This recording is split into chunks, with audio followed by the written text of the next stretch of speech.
Saklı aklın bari edil tuğ verilen yali. Dertine çelle devam edili durmalı.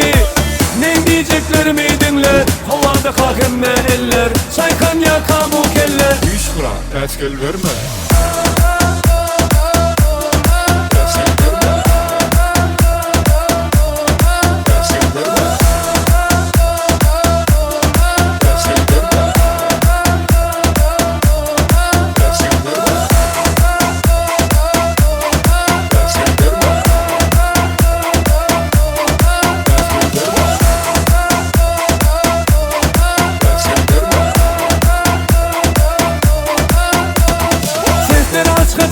Bir de oynan olasın. Maksat şokun yetanak. Hiç kim ağlada batanak. Saklı aklın bari edil tuğ verilen yali.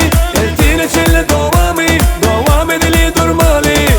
Ne diyeceklerimi dinle, havada kalkın ve eller. Saykan yaka bu kelle. 3 kuran ters gel verme. ilkinci.com Ters gel verme. Ters gel verme. Ters gel verme. Ters gel verme.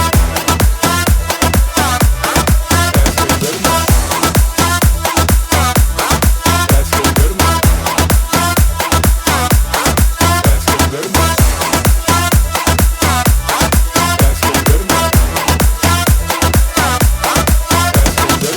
Ne diyeceklerimi dinle, havada kalkın ve eller. Saykan yaka bu kelle. 3 kuran ters gel verme.